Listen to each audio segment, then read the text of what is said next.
ሰላም ተማሪዎች እንዴት ናችሁ? እኔ ደህና ነኝ እግዚአብሔር ይመስገን ፈጣሪ። ስለዚህ ዛሬ ባዮሎጂ የዘጠነኛ ክፍል ኢንትሮዳክሽን እናያለን ማለት ነው። የባዮሎጂ ኢንትሮዳክሽን እናያለን።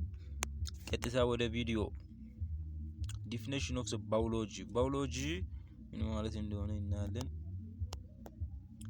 Biology is a scientific study of the life or the living thing. ስለዚህ ባዮሎጂ የምንለው ነገር ሳይንቲፊክ የሆነ study of the life። ስለዚህ ስለ ህይወት ያሉ ነገሮች የምናጠናበት ስለ ህይወት የሌሉ non living thing ሳይሆን ስለ living thing or study of the life። ስለዚህ ስለ ህይወት ያላቸው የትኛውም ስለ እንስሳት ሊሆን ይችላል፣ ስለ ሰው ሊሆን ይችላል የምናጠናበት ሰብጀክት ምን ይባላል? ባዮሎጂ ይባላል ማለት ነው። ከናቹራል ሳይንስ ትምህርት አንዱ ነው ባዮሎጂ። it seem very difficult object define life። ስለዚህ የተለያዩ difficult የሆነ አስቸጋሪ የሆኑ ኦብጀክቲቮችን ዲፋይን ያደርጋል፣ ያብራራል ላይፍን። ስለዚህ ስለ ህይወት ያሉ ነገሮች የሚያጠናው ትምህርት ነው። in the simply sentence በቀላሉ የሆነ ሴንተንስ ወይም አረፍተ ነገር ያብራራል። ባዮሎጂ እንደዚህ ነው ይላል። ይሄ ሳይንስ ማለት ነው። ይሄ ትምህርት ባዮሎጂ ትምህርት ስለ ህይወት ያሉ ነገሮችን ያብራራል።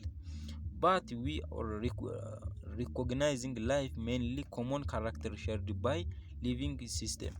ነገር ግን ህይወት ያላቸው ነገሮች ሁሉም የጋራ የሆነ ባህሪ ይጋራሉ by living system።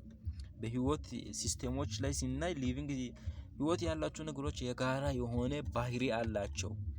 living things are composed of one or more cells። ስለዚህ ህይወት ያላቸው ነገሮች ከአንድና ከሁለት በላይ ሴሎች ነው የሚፈጠሩት። they can grow, reproduce, they transmit genetic information to their offspring። ስለዚህ የጋራ የሆነ ባህሪ አላቸው ህይወት ያላቸው ነገሮች ስንል ምንድነው ስንል ሁሉም ህይወት ያላቸው ነገሮች ምን ይሆናል? ያድጋል። grow ይላል። grow የሚለው ቃል ማደግን ያሳያል። reproduce ይራባል ህይወት ያላቸው ነገሮች። they transmit genetic information to their offspring። ስለዚህ ይራባል ወይም ጄኔቲክስ የሆነ ወይም ከአባትና እናት ለምሳሌ ልክ እንደሚገናኙት የትኛውም አይነት እንስሳት የራሳቸውን ጄኔቲክስ ከዘር የመጣ ጄኔቲክስ የምንለው ነገር ጄኔቲክ ኢንፎርሜሽን ቱ ዘር ኦፍስፕሪንግ በዘር አማካኝነት ይራባል ማለት ነው፣ ይበዛል። they attend relatively constant internal condition homeostasis and they are capable of evolutionary adaptation of the environment። ስለዚህ አንድ እንስሳ አዳፕቴሽናል የሚባል ነገር አለው። የሆነ አገር ከሄደ ይለምዳል፣ የመልመድን ባህሪ አለው። ይሄ የመልመድ ባህሪ የምንለው ኮመን የሆነ ነው። ሁሉም ሊቪንግ ቲንጎች የሚጋሩት አይነት ባህሪ ነው አዳፕቴሽን የምንለው። አዳፕቴሽን ቱ ኢንቫይሮንመንትን የመልመድ እና ሌሎችም አሉ ማለት ነው። ስለዚህ ባህሪ አላቸው ማለት ነው የሚጋሩት ሁሉም የህይወት ያላቸው እንስሳቶች።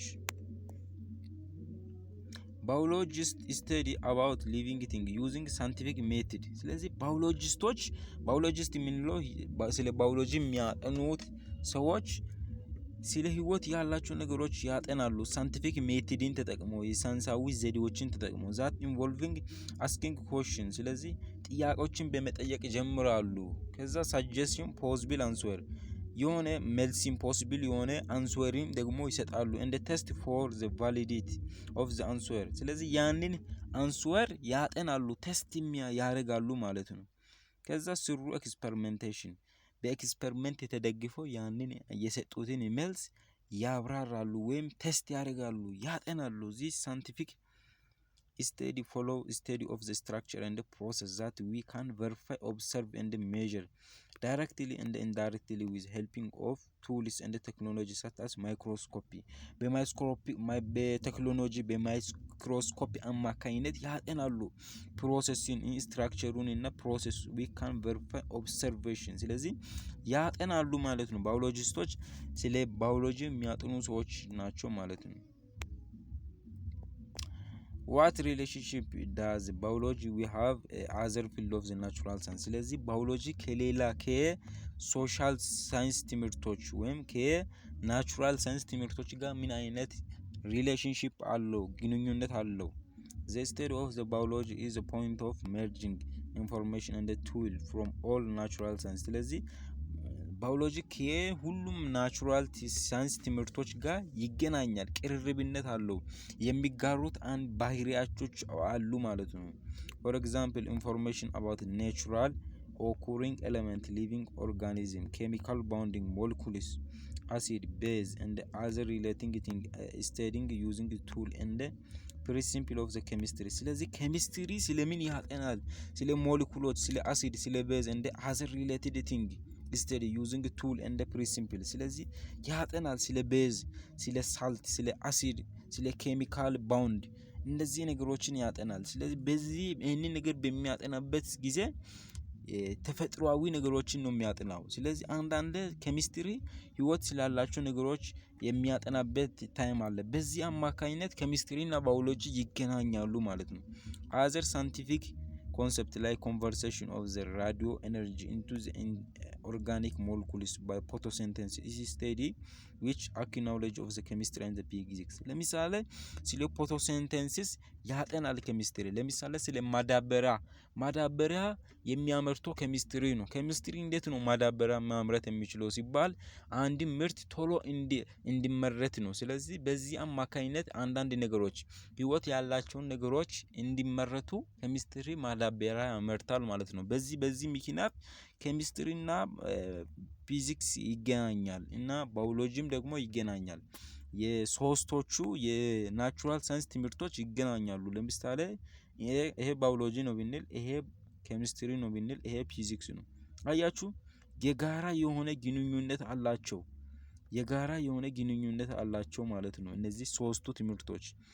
የዛሬ ቪዲዮ እዚህ ጋር አበቃለሁ። አስተያየትና አስተያየቶችን ኮሜንት ላይ አስቀምጡ። ቀጣይ ቪዲዮ እስኪ እንገናኝ፣ ደህና ቆዩ።